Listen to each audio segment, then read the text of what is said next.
Part 4. Miss, aligaga na tawag ni Jillian sa babaeng nakatalaga doon na nakaharap sa computer.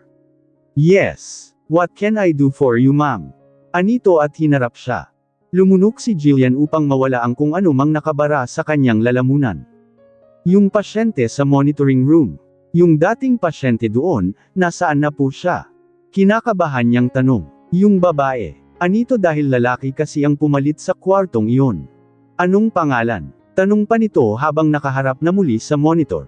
Carmela Gonzalez po. Tumanggo-tango ito. Sandali lang ha at titingnan ko ang mga records dito.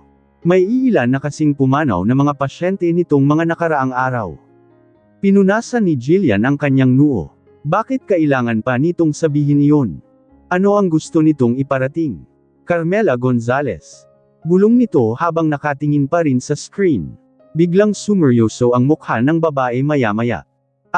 I see. Tiningnan siya nito sa mga mata at kulang na lang ay mahimatay sa katbo si Jillian sa kahihint ay sa kung ano man ang sasabihin nito.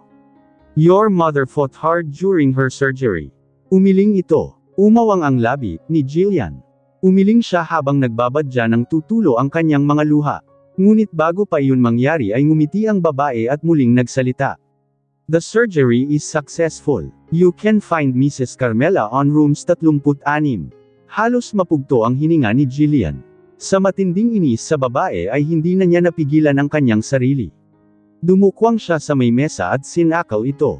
Sumigaw ito sa ginawa niya at humingi ng tulong ngunit hindi niya ito tinantanan.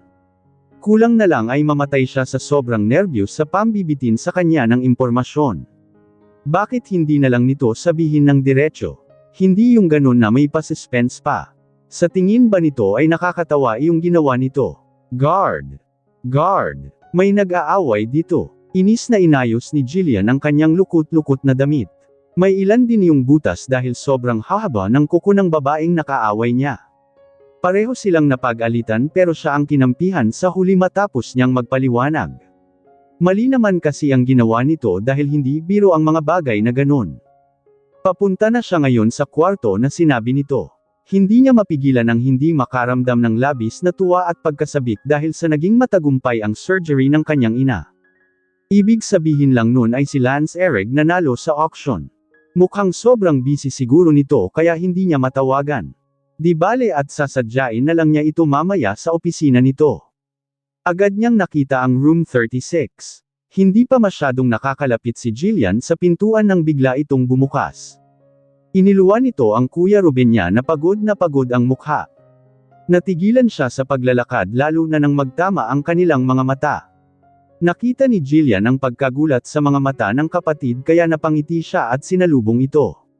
Kuya Ruben, yayakapin na sana niya ito pero isang malakas na sampal ang isinalubong nito sa kanya. Nagulat siya sa ginawa nito at puno ng hinanakit itong tinitigan. Bakit mo ako sinampal, kuya? Aniya sa basag na boses. Ito ang unang beses na pagbuhatan siya nito ng kamay. Bakit? Bakit kita sinampal? Nagtanong ng kapatalagang gaga ka. Tandang padamdam. Nandito si mama sa hospital at lumalaban sa buhay niya samantalang ikaw ay nawala ng ilang araw at nagpakasarap sa piling ng sugar daddy mo. Hirap na hirap ako dito mag-isa sa kababantay habang ikaw ay nakalimot na at nagpapakasaya. Irresponsible ka. Malakas na sigaw sa kanya ng Kuya Ruben niya. Bumukas sara ang bibig ni Jillian dahil hindi niya inaasahan na ganitong mga salita ang ibubungad sa kanya ng kapatid niya. Parang libo-libong karayom ang bumaon sa kanyang dibdib. Diba ay tinext naman kita na mawawala ako ng ilang araw dahil sa trabaho. At anong sugar daddy ang pinagsasabi mo? Magkakaila ka pa si Mara na mismo ang nakakita na may someone raw sa iyo na matandang lalaki sa bahay mismo. Na sinubukan ka pa raw niyang pigilan dahil nag-aalala siya sa iyo pero sinabihan mo pa raw siya ng masasamang salita. Ano ha, Jill? Ibinebenta mo na ang katawan mo. Lan na ang pinatikim mo. Tandang padamdam panipik. Malakas na sampal ang isinagot niya sa Kuya Ruben niya habang tigmok sa luha ang kanyang mga mata. Nanlisik ang mga mata nito pero bago pa ulit ito makapagsalita ay dinuro na niya ang magaling niyang kapatid. Ayaw na sana niyang magsalita pa pero sumusobra na ito. At anong karapatan mo na pagsalitaan ako ng ganyan? Tandang padamdam. Ano sa iyo kung ibinebenta ko nga ang katawan ko para magkaroon lang ng pera? Tandang padamdam. Wala kang alam sa lahat ng mga hirap at sakit na dinanas ko para lang may pambayad tayo dito sa hospital. Kasi ikaw sana na kuya ko, naaasahan ko at makakatulong ay walang ginawa. Wala kang ginawa. Ako lahat ang gumagawa ng diskarte at paraan.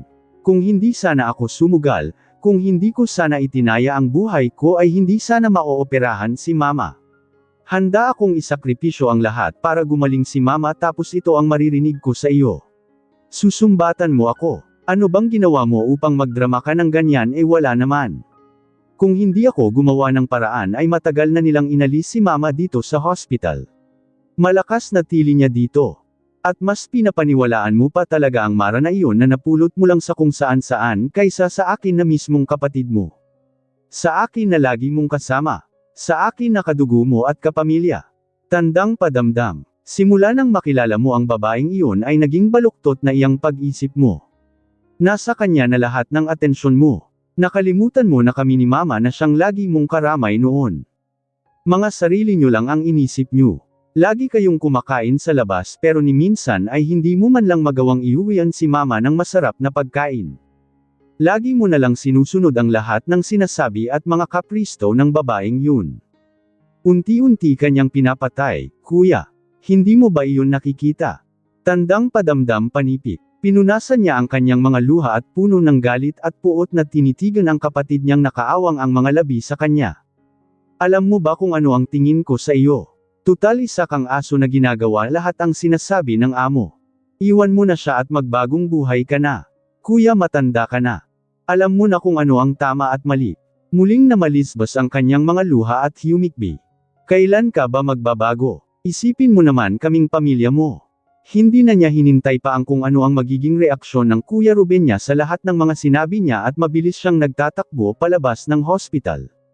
Alam niyang samobra siya sa mga sinabi at kawalang respeto na ang pagsagot niyang iyon pero kailangan na talaga nitong matauhan. Minsan kasi ay kailangan nating makarinig ng mga masasakit na katotohanan upang magising tayo sa realidad ng buhay. Dumiretso si Jillian sa likod ng hospital kung nasaan ang isang malaking puno ng matandang akasya. Hindi mampat ang mga luha niya dahil sobrang siyang nasaktan. Ang daming nangyari sa kanya nitong mga nakaraang araw. Ang gusto lang naman niya ay makita ang mga ito upang gamaan naman sana ang loob niya kahit papaano. Ngunit ito pala ang dadatnan niya. Umupo siya sa lilim ng puno at doon itinuloy ang pag-iyak. Hindi na nga lang niya alam kung dahil pa ba ito sa pag-aaway nilang magkapatid o lahat-lahat na ng sakit at hirap na dinanas niya. Siguro ay nandun na lahat. Mula sa problema ng kanilang pamilya, sa nakakatakot na torture na pinagdaanan niya at ang pagkakatali sa kasal sa lalaking isinusumpa siya. Puro na lang pagdurusa ang nararanasan niya. Kailan ba siya sasaya? Lang minutong nanatili si Jillian sa gaanong pwesto nang biglang umihip ang napakalamig na hangin. Nagangat siya ng ulo at mula sa malayo, sa kabilang lilim ng mga puno ay nakita niya ang isang imahe ng lalaking nakangiti doon. Si Lance ngunit sa pagkurap ng kanyang mga mata ay wala na ito. Nanayo ang kanyang mga balahibo. Anong ibig sabihin ng nakita niya? Biglang ginapangan si Jillian ng labis na takot at pagkabahala. Wala sa sariling tumayo siya at naglakad ulit papasok ng hospital. Sa bungad pa lang ay nakita na niya ang mga aligagang mga nurses at doktor. Lalong tumindi ang kaba niya. Pinigilan ni Jillian ang dumaang lalaking nurse sa harap niya upang magtanong. Anong nangyayari? May emergency ba? Sunod-sunod itong tumango. Tumigil sa pagtibok ang puso ni Doc. Kasalukuyan ngayon siyang ni-revive. Nang inag ang mga kamay niya. Doc. Doc Lance. Tuluyan nang nabuwal sa pagkakatayo si Jillian nang marinig ang pangalan na binanggit ng nurse. Kung hindi pang siya maagap nitong nahawakan ay baka sumubsob na siya sa tilled floor. Okay lang po ba kayo, ma'am? Tanong nito. Umiling si Jillian habang tumatayo, hindi siya okay anong nangyari kay Lance. Bakit nila ito ni-revive? Leon ba ang dahilan kung bakit hindi niya ito matawagan? Kung bakit wala itong paramdam? Gusto niyang umiyak. Nagbabadya na ulit ang kanyang mga luha na palm attack ngunit agad niya iyong pinigilan. Agad na sinundan ni Jillian ang ilang mga nurses papunta sa kung nasaan man ang silid na kinalalagyan ni Lance. Sobrang lakas ng kabog ng kanyang dibdib. Malayo pa sila sa pribado nitong kwarto pero nakikita na niya ang ilan na mga empleyado sa labas, nag-aabang at umaasa na may iligtas ito. "Excuse me," nanginginig ang boses niyang sinabi upang makita kung ano ang nangyayari sa loob. At mula mga doon sa nakabukas na pintuan ay nakita niya si Lance na nakaretay sa kama, walang malay, walang buhay. Diretsyong linya ang nakikita niya kung saan namomonitor ang heartbeat nito. Time of death, 1:39 p.m. Nagsinghapan ang lahat ng mga nakarinig nun habang si Jillian ay natutop ang kanyang bibig. Umagos na ang luha na kanina pa niya pinipigilan habang paulit-ulit na umalangaw sa kanyang isipan ang narinig na mga salita. Hindi man niya gaanong kilala si Lance, wala man silang malalim na samahan pero parang dinudurog ang puso niya sa isipin na patay na ito. Madami itong naitulong sa kanya. Ito ang pamuna sa dapat ay trabaho ng Kuya Ruben niya. Na kung hindi dahil dito ay malamang na nawala na sa kanila ang kanyang ina, nawala sana itong panibagong puso ngayon. Para siyang bata na umiyak. Okay lang dahil pati ang mga kasamahan niya ay umiiyak din. Nang makita ni Jillian na kinukumutan na nila ang katawan ni Lance ay agad siyang gumawa ng paraan upang makapasok sa loob ng silid nito. Sandali, hindi pa siya patay. Buhay siya. Naghihisterya niyang sigaw sa mga tao na nakapalibot kay Lance. "Tumabi kayo." Pinagtulakan niya ang mga ito at nang tuluyan na niyang malapitan ang si Lance ay niyakap niya ang katawan nito at doon humagulgol. Sobra siyang nasasaktan sa mga oras na ito. Parang pinipilas ang puso niya sa lahat ng mga nangyayari. Sa nanlalabong mga mata ay tinitigan ni Jillian ang mukha ng binata. Madami itong mga sugat at pasa sa mukha. Meron din itong malaking sugat sa noo. Dahil ba ito sa akin? Nangyari ba ito sa pagpunta mo sa auction? Muli siyang napahagulgol ng malzip na iyon nga ang maaaring rason kung bakit ito nangyari kay Lance. Ang mga ilang empleyado na nanonood ay tahimik lang din na nakikiiyak kay Jillian. Hindi man alam ng mga ito ang sinasabi ng dalaga ay ramdam nila ang sakit na pinagdadaanan nito ngayon, sana kasi ay hindi ka nalang pumunta kapag alam mong mapanganib. May iba pa namang paraan, hindi yung ganito na isusugal mo ang buhay mo. Bakit ba kapag nagigipit ang mga tao ay kumakapit sa patalim? Bakit handang itaya ang buhay para lang sa isang bagay? Bakit ganito na lang ang sakripisyo ni Lance sa kanila? Bakit hindi nito pinahalagahan ang sariling buhay? Bakit? Hinigpitan palalo ni Jillian ang yakap kay Lance habang umiiyak sa dibdib nito. I'm so sorry, Lance please, gumising ka na oh. Hindi pa ako nakakapagpasalamat sa iyo. Suminok siya. Hindi pa tayo nakakapagkwentuhan bilang magkaibigan. Gumising ka na kasi, patuloy pa rin na pag-iyak niya. Please Lance's body is still warm. Kung patay na talaga ito ay dapat kanina pa ito malamig. Jillian can't deny the warmth that was emitting from Lance's body. It felt so heart-melting, so comforting ang mga iyak niya ay natigil ng makarinig sila ng mahinang pagpitik galing sa monitor. Nagangat siya ng tingin at namilog ang kanyang mga mata nang mula sa diretsyong linya ay paunti-unti ay bumabalik na ang pintig ng puso ni Lance. Buhay ito, Doc. Malakas niyang tawag at pati ang mga nanonood ay nagtawag din ng available na doktor. Agad na tumabi si Jillian upang bigyan ng espasyo ang dalawang doktor upang tingnan ito. Umiiyak pa rin siya pero ngayon ay sa labis na natuwa. His heartbeat is stable now. But we still need to monitor him before we can declare that he's safe from death. Nagiyakan at sigawan silang lahat ng nandoon. Alam niyang malalagpasan lahat ito ni Lance. Mabuti itong tao. Madami pa itong matutulungan katulad niya. Anong pangalan mo, miss? Tanong ng isang nurse sa kanya. Jillian ang pangalan ko. Ano mo si Doc Lance?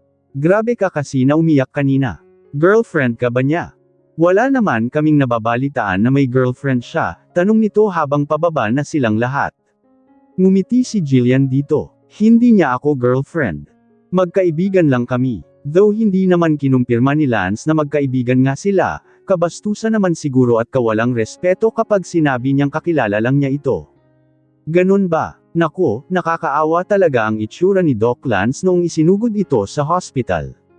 Akala namin ay dead on arrival na pero mabuti na lang at may pulso pa itong nakarating dito. Nagbara ang lalamunan niya. Ano ba ang nangyari sa kanya? Wala kasi ako noon dito. Wala pang totoong nakakaalam kung ano ba talaga ang nangyari sa kanya, kung aksidente ba o sinadya. Nahulog kasi ang sasakyan niya sa bangin at nasusunog na. Mabuti na lang talaga at hindi sunabog ang sasakyan ni Doc Lance ng mga oras na iyon dahil kung hindi ay tuldok panipik. Umiling ito at hindi na itinuloy ang sinasabi. Kailan ba nangyari ang aksidente? Anong oras? Jillian's heart sunk when her assumptions are finally confirmed. Habang buhay talagang dadalhin ng konsensya niya kapag mawala si Lance sa mundong ito. Umupo muna sa nakitang upuan si Jillian upang ayusin ang nagkabuhol-buhol niyang isipan at emosyon. Sobrang napagod siya sa dalawang malalaking enkwentro na hinarap niya pagtapak niya ng hospital. Ngunit nang buksan niya ang pintuan at muling masilayan ang kanyang ina ay parang nawala ang lahat ng mga pagod na nararamdaman niya. Dahan-dahan siyang lumapit dito habang pinagmamasdan ang payapa nitong mukha habang natutulog. Maaniya at marahan na hinaplos ang pisngi nito. Ang sabi niya sa sarili kanina ay hindi na uli siya iyak pero heto na naman ang nukulat niyang mga luha. Kung ibabalik man ang panahon ay uulitin pa rin niya ang ginawa kung ganito rin lang ang kalalabasan ng lahat. Matapos ang pagdalaw ni Jillian sa kanyang ina ay sunod niyang kinausap ang bagong doktor na nakatalaga dito.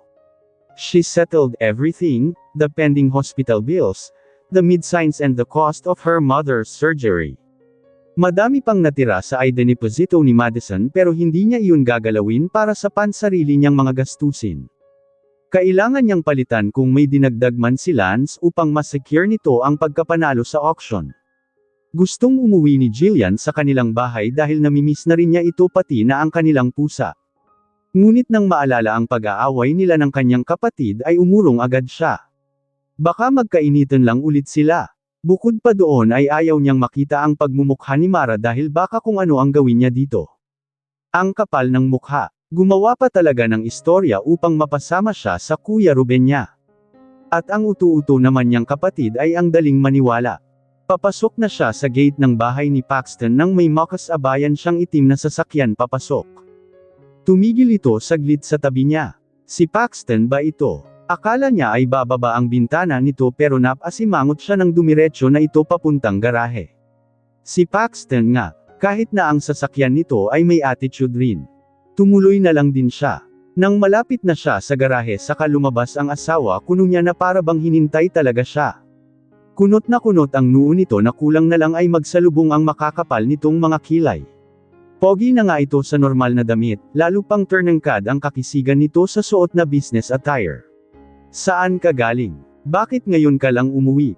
Alam mo ba kung anong oras na? Mas nauna pa akong umuwi sa iyo na galing trabaho, sunod-sunod nitong tanong.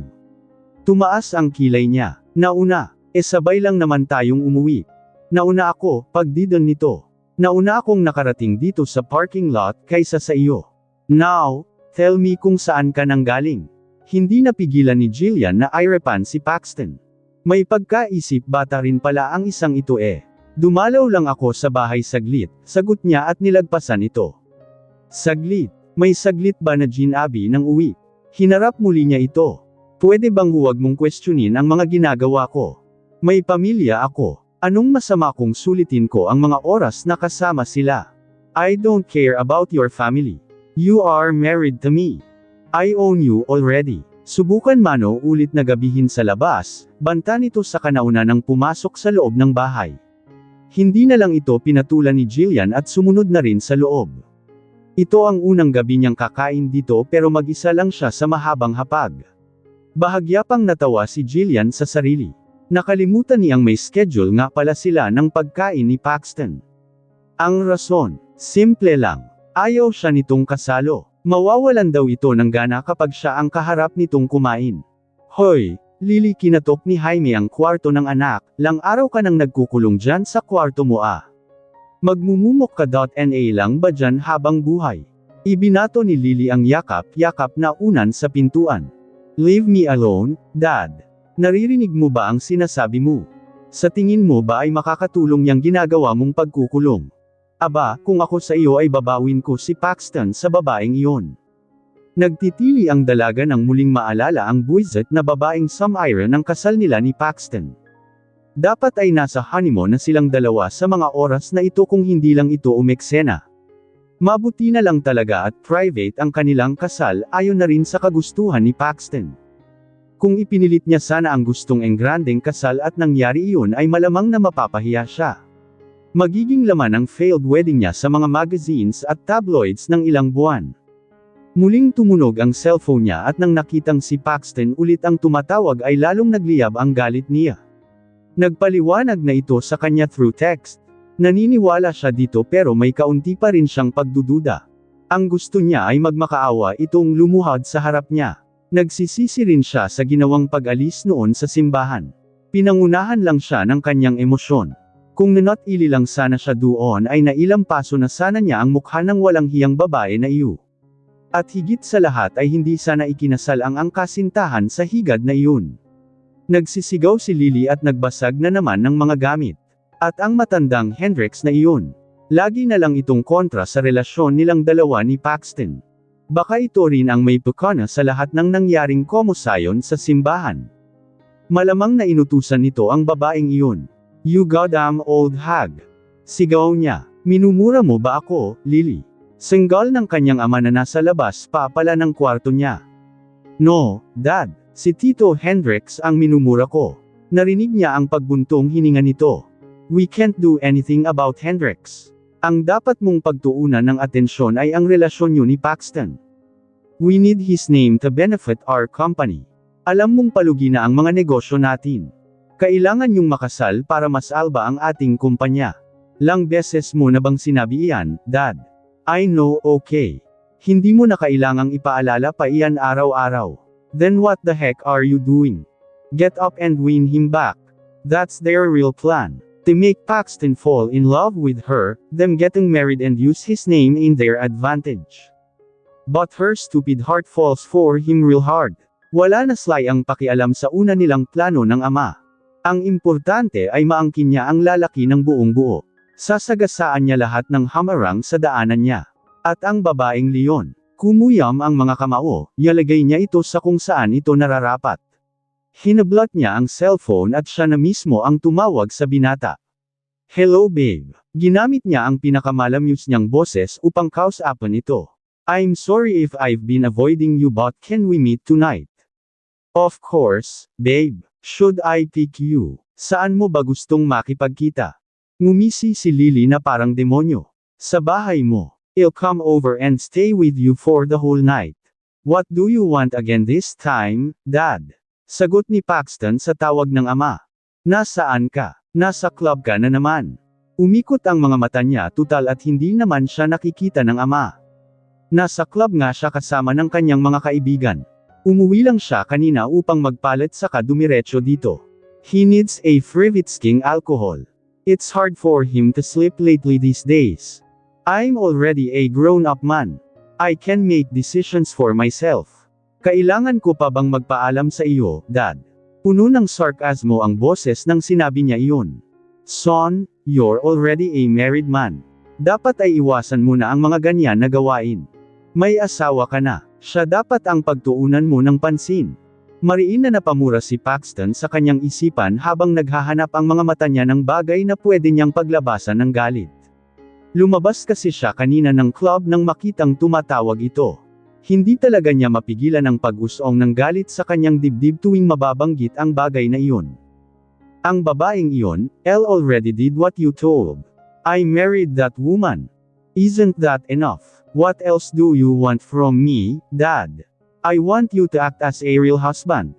Ipadama mo kay Jillian kung ano ang treto ng isang mabuting asawa. What the frivake? Hindi na niya nireindahan ang dila at malakas na nagmura. Anong gusto mong gawin ko, Dad? Lambingin siya. Halikan at yakapin. That will never happen. Si Lily ang mahal ko at kahit kailan ay wala akong mararamdaman na ganun para sa Jillian na iyon. Minura mo ba ako, Paxton? Malamig na tanong ng Carrie ang ama. Tumangala si Paxton at mariin na pumikit. This is driving him insane. I'm sorry, Dad. Hingi niya ng tawad. If you're really sorry then go home and be with your wife. Balita ko rin kay Glory na sa guest room tumutuloy si Jillian. May mag-asawa bang natutulog sa magkaibang kwarto? Move her in your room, yumigting ang panga niya sa mga pinagsasabi ng kanyang ama. What's his real deal? Why does his father keeps pushing him to that woman? Labas sa ilong na pumayag na lang si Paxton sa gusto ng ama para magtigil na sa kakakulit sa kanya. What's with that face? Kantiyo sa kanya ni Tyron pagbalik niya sa loob. Asked my dad, walang gana niyang sagot saka umupo sa tabi nito. Is it about your wife again? Panunudyo nito. Pwede bang tigilan mo ako? Sikmat niya sa kaibigan. He came here to relax but this bastard of his friend kept teasing him all the time. Why don't you give your marriage a try? Maybe it'll work. Maybe it's Jillian that is really meant for you and not Lily. This won't happen for a reason.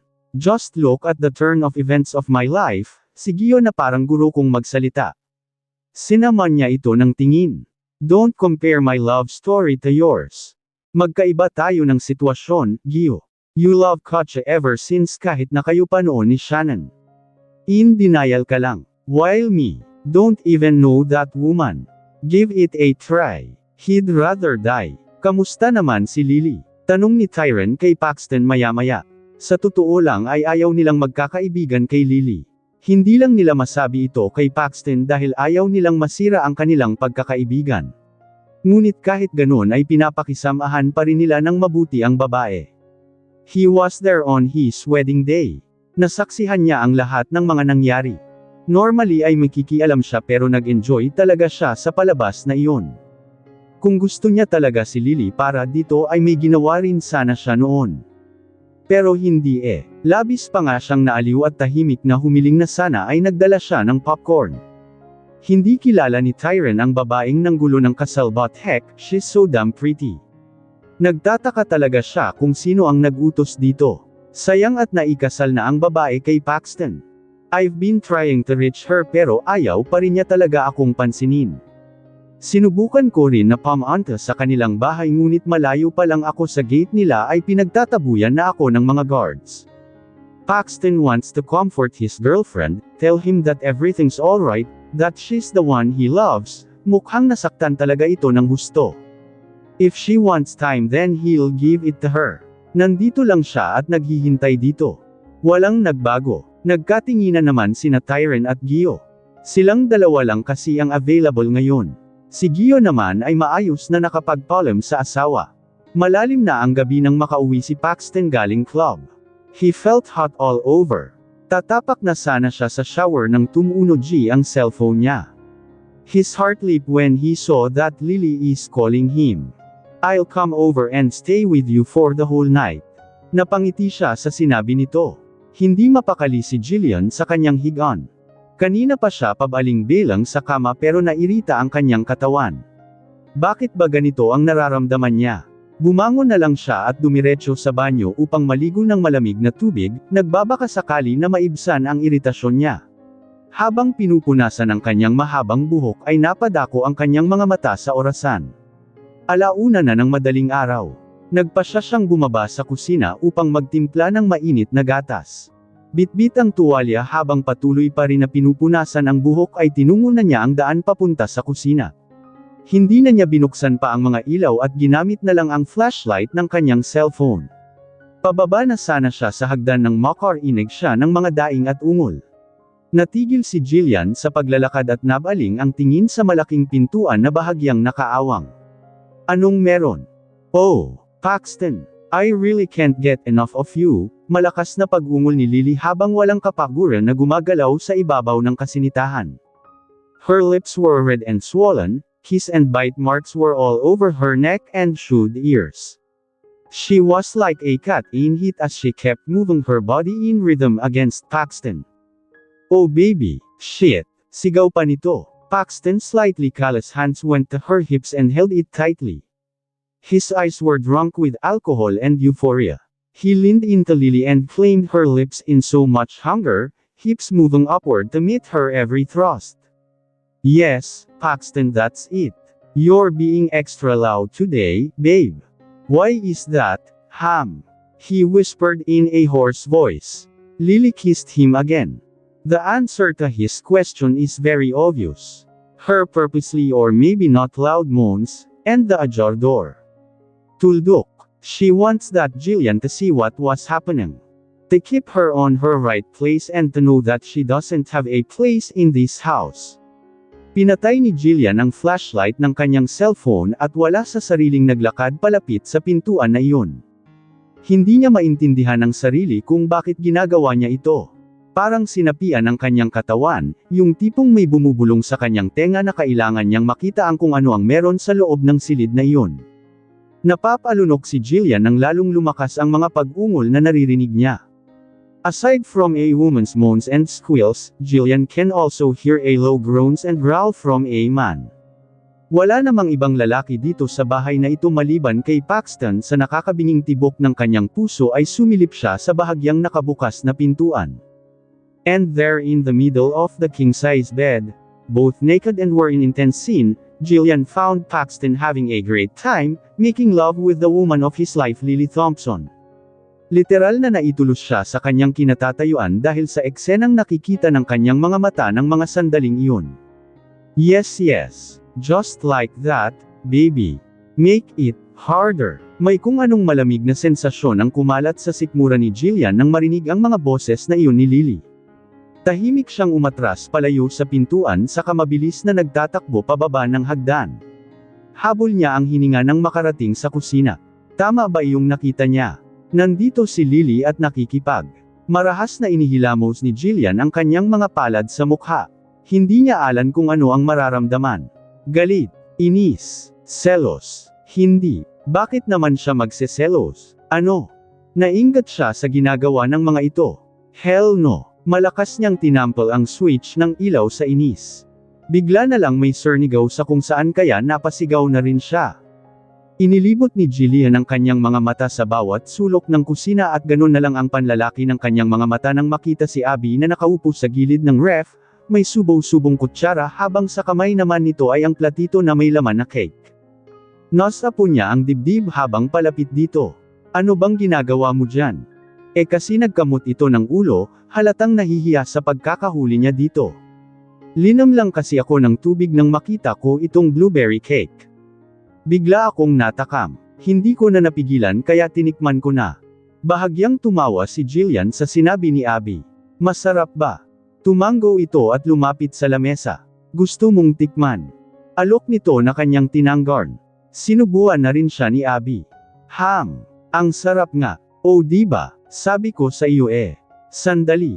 Kukuha pa ako ng kaunti. Binuksan ulit ni Abby ang ref at mula doon ay inilabas ang magandang kahon kung saan nakalagay ang cake. Damihan mo, susog pa niya dito. Sinong bumili dito? Hindi ko alam. Wala naman ito kanina dito, sagot ni Abby habang kumukuha ng dalawang malaking hiwa ng cake. Bakit nga pala ang putla ng mukha mo? Natigilan si Jillian nang muling naalala ang nakita kanina sa kwarto ni Paxton. Nagkatitigan silang dalawa ni Abby. May nakita ka ba doon sa taas? Kababalaghan. Nag-init ang magkabilang pisngi niya sa sinabi nito. Paano mo nalaman? Umupo si Abby sa silya at nangalunbaba. Natunugan ko kasi ang pagdating kanina ni Miss Lily. Baka sa kanya rin ang galing itong cake. Favorite kasi ni Sir Paxton ang blueberry flavor. Napako ng tingin ni Jillian sa kinakain nila ni Abby. Alam kong laro lang itong kasal namin pero tama bang? Makipagtalik siya sa iba. Hindi ba ay bawal iyon? Nalabag iyon sa batas. Adultery. Infidelity. Tinapunan siya ng tingin ni Abby. Tama ka, pero katulad ng sinabi mo ay laro lang itong kasal nyo. Pareho niyong hindi ginasto. Bawal nga yun pero lalaki pa rin si Sir Paxton. He has needs. He doesn't love you but head over heels to Lily instead. So kung titingnan mo sa ibang anggulo ay may rason siya. Tama ka pero tama rin siya. Wala kayong binitawan na wedding vows diba? Wala, dahil walang gustong magsalita sa kanila ni Paxton noon kaya ang pari na lang ang gumawa ng lahat ng trabaho. Para sa kanya ay hindi liyon matatawag na kasal. Wala kayong ipinangako sa isa't isa. Kasal nga kayo sa papel pero wala naman yung bisa sa inyo, hindi siya nakaimik kaya siniko siya ni Abby. Oy, wala akong kinakampihan sa inyong dalawa ha. Ayaw ko rin kay Miss Lily dahil sobrang yabang niya. Pero wala naman tayong magagawa diba kung siya ang mahal ni Sir Paxton. Unless kung nagseselos ka. Ngumisi ito sa kanya. Hindi Bakit naman ako magseselos? Bakit defensive ka? Halakhak nito. Sinaman niya ito ng tingin. Hindi siya nagseselos dahil una sa lahat ay hindi naman niya gusto si Paxton. Para sa kanya ay mali lang itong ginagawa nito. Pero sino ba siya para magreklamo? Ang hinihiling lang sana niya ay kung gagawa ng kababalaghan ng mga ito ay sana ay yung hindi naman kita, o baka sinadya iyon upang makita niya. Sobra siyang nagagandahan kay Lily pero mukhang tama nga yung mga naririnig niya kay Madison noon. Balat kayo lang ang kabaitan nito pero nasa loob ang kulo. Kinabukasan ay nagising si Jillian dahil sa mga naririnig na komosayon sa ibaba. Pupungas-pangas pa siyang lumabas ng kwarto dahil baka kung ano na ang nangyayari ngunit ang naabutan lang niya ay si Lily na nagwawala. Kinusat niya ang kanyang mga mata. Oo nga pala, nakalimutan niyang nandito pala ito kagabi at mukhang dito na rin nagpalipas ng buong magdamag. Sino ang kumain ng blueberry cake dito? That cake is for Paxton for Pete's sake. Bakit niyo pinakialaman? Hindi siya nakagalaw dahil sa narinig. Tumingin siya sa ibaba at nakitang pinapagalitan ni Lily sina Manang Glory at Abby. Come on, babe. Just let it sleep. Bibili na lang tayo ng bago, pagpapakalma naman ni Paxton dito upang makawala na ang dalawa. No, I made that cake for you. I baked it. My efforts are thrown to waste because of these two maids who eat it. Kumulo ang dugo ni Jillian sa paraan ng pananalita nito. Ang nakakainis pa doon ay dinuro-duro pa nito ang dalawa. Wala itong respeto sa matanda. Mga patay gutom ba kayo na pati iyong para kay Paxton ay kinain nyo? You know what? You two should be fired. Baka sa susunod ay hindi lang pagkain ang kukunin nyo. Abat, sumusobra na ang babaeng ito ah. Hindi na nga niya napigilan pa ang sarili at nakialam na. Nakita niya agad ang bamad ang galit sa maganda nitong mukha nang makita siya. Nakatank top ito nakita na ang kabuoan ng tiyan at pusod. Sobrang ikli rin ang suot nitong short at kita na ang singit. This kind of clothing reminds her of Mara. Ang pinagkaiba lang ng dalawa ay hindi ito malaswang tingnan kay Lily. Flawless at may clash. Matangkad din naman siya pero di hamak na mas matangkad talaga ito dahil nga ay modelo. She's so slim and her waist is so tiny. Her long brown curls were cascading effortlessly on her shoulders. Para itong buhay na Barbie doll. Hahangaan na sana niya ang ganda ni Lily kung hindi lang sana pangkalye ang ugali nito. Nagulat si Jillian nang walang paabong binigyan siya nito ng sampal sa pisngi. Malutong iyon na umalangaw-ngaw sa kusina. Jillian. Si Abby at agad siyang dinaluhan. I know it. It's you, right? It's you who ate the blueberry cake. Blueberry cake, blueberry cake. Paulit-ulit na lang nitong sinasabi ang lintik na blueberry cake na iyan. Patay gutom ka rin no. Norent ka siguro at ngayon lang nakatikim ng cake. Wala bang cake doon sa squatters area nyo?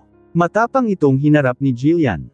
Hinding-hindi siya magpapatalo dito. At anong gagawin mo kung ako nga ang kumain ng blueberry cake mo? May magagawa ka pa ba? Nasa tiyan ko na. Itatae ko na rin mamaya. Napangisi siya nang umiwi si Lily sa pandidirip. Can you watch your words? You're so disgusting. Well, what can I expect from an educated woman like you? Papatulan pa sana niya ito pero hinawakan na ito ni Paxton at malamig siyang tinitigan. Next time, I don't want you to touch anything that doesn't belong to you.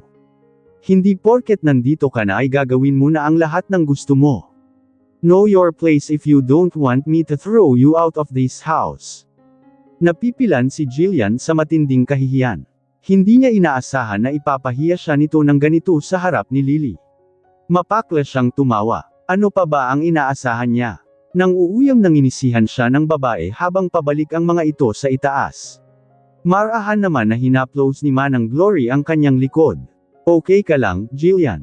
Umiling siya. Maglalabas na sana siya ng sama ng loob ng sakto naman na tumunog ang cellphone niya. Ang Kuya Ruben niya ang tumatawag. Kuya, pumunta ka ng hospital. Bilasan mo. Gising na si Mama at hinahanap ka. Sunod-sunod akong tinawag nila Manang Glory at Abby at paulit-ulit na sinasabing huwag daw aking lumabas. Para ano? Para makita niya kung paano maglandian sina Paxton at Lily sa iba't ibang parte ng bahay. Umiling siya at hindi pinakinggan ang mga ito. Walang makakapigil sa kanya. Hindi ngayon nagising na ang mama niya at gusto siyang makita. Pagkababa ng taxi ay halos takbuhin na niya ang distansya papunta sa kwarto ng ina. Balita rin niya na stable na ang lagay ni Lance. Dadalawin na rin niya ito mamaya. Mabulalas niya pagkabukas pa lang ng pintuan. Sa loob ng kwarto ay may mga ilan na mga kaibigan ang bumisita, mga kasarmahan nila sa palengke. Ngunit lahat ng iyon ay naging malabo sa mga mata ni Jillian. Ang lahat ng atensyon niya ay nasa ina na nakatingin din sa kanya at nakangiti. Para siyang nananaginip. Nitong mga nakaraang araw lang ay waya itong malay na nakarete pero ngayon, nanghihinaman pero puno na ng buhay ang mga mata at ngiti nito.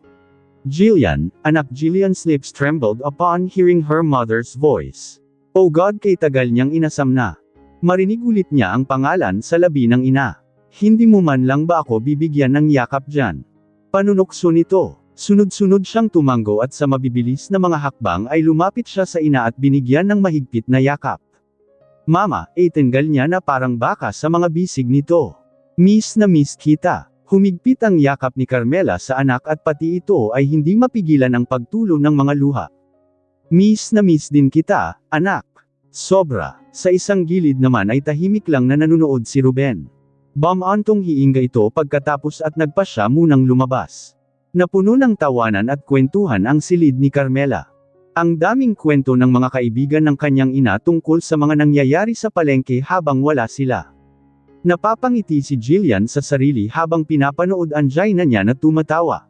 Tuluyan nang nawala ang mabigat na bagay na dumadagan sa kanyang dibdib. Sobrang takot siya noon na baka hindi na masilayan pang muli ang mga matatamis na ngiti ng kanyang ina. Ngunit ang lahat ng mga pangamba niya ay tuluyan nang naglaho sa bawat tawa na maririnig niya mula dito. Her sacrifices are all worth it. Kahit na mabuhay siya sa impyerno sa piling ni Paxton ay hinding-hindi siya magsisisi sa lahat ng ginawa. Kung tutuusin ay sobrang swerte pa nga niya na binuhay pa siya ng lalaki. Maria, lalabas lang ako saglit. Bibili lang ako ng makakain. Ano po bang gusto niyo? May mga iba't ibang klase na ng prutas ang nasa lamesa. Banilil siguro ng Kuya Ruben niya o di kaya ay dinala ng mga bumisita. Pwede bang hamburger, anak? Panunuyo nito. Hamburger. Pwede ba ito dito? Sige na, anak. Isa lang naman. Ngayon lang ito. Promise, Leon, kasi bigla ang hinahanap ko pagkagising, ungot pa ng kanyang ina. Nako, sige na, Jillian. Pagbigyan mo na ang ina mo. Mahirap na at baka magtampo, susugdin ng mga nandito kaya wala na siyang nagawa kundi ang sundin ang mga ito. Isa lang naman. At mahirap din na hindi pagbigyan ang cravings ng ina. Kailangan niyang tanungin ang doktor nito mamaya kung ano ba ang mga bawal na pagkain dito. Alam niyang malusog ang bago nitong puso pero hindi nun ibig sabihin na magiging pabaya sila. Ang hindi lang niya inaasahan ay naabutan niya ang Kuya Ruben niya sa burger stall na bitbilan niya sana. May kaharap itong soft drinks habang may kausap ito sa cellphone. Liwas na sana siya dito at sa kabilang banda bibili pero nakita na siya nito at tinatawag. Nakagat ni Jillian ang labi. Fresco pa sa kanya ang nangyari noong isang araw. At habang dumadaan ang mga oras na inisip niya ang mga sinabi dito ay nagigilty siya. Nahihiya siya at hindi kaya na harapin ito. Ngunit wala namang ibang paraan, di ba? Magkapatid sila. Alangan naman na hindi sila magpansinan habang buhay. Ano pong sa inyo, ma'am? 4 po na order ng buy one take one. With cheese. Umiling si Jillian. Pas muna sa keso ngayon. Namayani muli ang katahimikan liban na lang sa huni ng mga patis na linuluto ni ate. Bukod pa doon ay may kituwag din ito at naka-loudspeaker pa. Jill, antag sa kanya ng kapatid niya. Napapitlag siya at umubo. Kailangan na talaga niyang humang tawad dito. Kuya, tungkol kahapon. Pasensya na sa mga sinabi ko. Nadala lang ako, okay lang. Hindi mo kailangang humingi ng tawad, pagpuputol nito sa sinasabi niya. Nilingan ni Jillian ang kapatid. Akala niya ay may makikita siyang galit sa mga mata nito pero wala. Wala ni isa. Bagkus ay puno iyon ng pangunawa, sakit at labis na pagsisisi. Mahirap man tanggapin pero tama ang lahat ng mga sinabi mo. Bahagya itong tumawa. Kung hindi mo sinabi ang mga iyon ay malamang na hindi pa ako majay gising at hindi makakaahon sa kumunoy na kinasasadlakan ko. Nagbara ang lalamunan niya nang makita ang pamumulan ng mga mata ng Kuya Ruben niya, pinipigilan ito sa pagpatak ang mga luha. Pasensya na sa mga pagkukulang ko sa inyo ni Mama, ako ang panganay pero ako pa ang naging pabigat. Ako dapat ang susuporta sa pamilya natin pero ikaw na ang gumawa ng trabahong iyon, kayo ni Mama. Hindi ko natupad ang pangako ko kay Papa noon. Tuluyan na itong humagulgol. Tumulo na rin ang luha niya pagkabanggit nito sa kanilang tatay. Hanggang ngayon ay masakit pa rin ang pagkawala nito. Ang dahilan ng pagkamatay nito. Ibinaling niya sa kabila ang tingin upang panasan ang kanyang mga luha. Patawarin mo sana ako, bunso. Pasensya sa mga nasabi ko sa iyo. Pangako na magbabago na talaga ako. Hinding-hindi na ako magiging pabigat pa. Please bigyan niyo ulit sana ako ng isa pang pagkakataon. Tumango naman si Jillian ng sunod-sunod, 0 o naman, kuya. Sino pa ba ang magtutulungan kung hindi tayo? Aniya at bahagya pang tumawa. Ngumiti ang Kuya Ruben niya at ginulo ang kanyang buhok. Oo nga pala, pinaalis ko na si Mara doon sa bahay. Gulat niya itong nilingan. Totoo, tumango ito at bamantong hininga. Hindi maaayos ang buhay ko hanggat hindi ko bibitawan si Mara. Hindi ko nga alam kung mahal ko ba siya o ganoon ba talaga ang pagmamahal. Naintindihan niya ito. May iba-iba kasing klase ng pagmamahal. Hindi lang ito umiikot sa isang aspeto. There is a genuine, pure and true love, a love full of hate, desperation and need. Sometimes love is full of sacrifices, it can bring you pain and so much sufferings. Masasabi niyang swerte ang mga taong makakahanap ng totoong pag-ibig sa mundong ito. Isa na doon ang kanyang mga magulang. Masakit nga lang isipin na hindi nagtagal iyon. May kapalit ba ang totoong pag-ibig? Umuwi ka na sa bahay, saan ka nga pala tumutuloy? Hindi agad nakasagot si Jillian. Hindi niya napaghandaan ang tanong na iyon. Pumasok po akong katulong. Sa ngayon ay stay in ako. Ayaw kasi ng amo ko na umuwi pa ako. Hindi siya katulong, lalong-lalo na ay wala siyang trabaho. Ang totoo lang sa sinabi niya ay ayaw siyang pauwiin ni Paxton sa kanilang bahay. Katulong, mag-resign ka na lang dyan at samahan mo na lang si Mama. Siguradong babalik din iyon sa paglalako kapag malakas na. Meron na rin akong nahanap na regular na trabaho. Mas mabuting kasama ka ni Mama o di kaya ay bumalik ka ulit sa pag-aaral. Tapusin mo na 1 taon na lang, di ba? Napamaang siya saglit ngunit umiling din pagkalaunan. Gustong gusto niya ang sinabi ng Kuya Ruben niya. Ngunit hindi na maaari. Pag-aari na siya ng iba. Ito ang kabayaran ng lahat ng perang nagatos nila sa hospital. At hindi niya alam kung paano niya sasabihin ang bagay na iyon sa Kuya Ruben niya at sa kanilang ina kapag nagtanong kung bakit hindi na siya pwedeng umuwi. Bumisita, oo, makakagawa naman siguro siya ng paraan upang makatakas pero ang manatili doon ng 1 buong araw. Paniguradong susugurin sila ni Paxton. O ito na, ma'am, 160 po lahat. Nakahinga si Jillian dahil sa magandang timing ni ate. Hindi talaga niya alam kung ano ang isasagot sa kapatid. Hindi ka pa babalik sa loob, kuya. Pangwawala pa niya ng usapan. Mamaya na, puro tsikahan lang naman ang maririnig ko doon. Bahagya siyang tumawa. Mauuna na ako kung ganun, aniya at dali-daling naglakad palayo. Kamusta po si Doc Lance, Doc? He's stable now, though hindi pa rin namin alam kung kailan siya majay gising. Tiningnan ni Jillian ang payapang mukha ni Lance. Sa ngayon ay sapat na marinig niyang okay na ito. Alam niyang isa sa mga araw na ito ay majay gising na rin ito. Kamusta nga pala ang mama mo, Miss Gonzales? Ngumiti si Jillian sa doktor. Okay na po siya, Doc. Nakikipagchismisan na Sabay silang tumawa na dalawa. I'm happy for you, Miss Gonzales. Alagaan mo ng mabuti ang mama mo. Opo, Doc.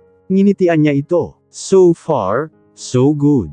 Unti-unti nang bumabalik ang lahat sa dati. She couldn't ask for more. Palabas na si Jillian nang nabangga siya sa isang taong papasok ng hospital. Don't you have freaking eyes? Senggal ng lalaki sa kanya. Napasinghap si Jillian nang matunugan kung kanino ang boses na iyon. Nagangat siya ng tingin at nakita si Paxton na halatang gulat din sa hindi nila inaasahang pagkikita dito. Tumingin ito sa loob ng hospital saka bumaling ulit sa kanya na kunot ang noo. Are you dying?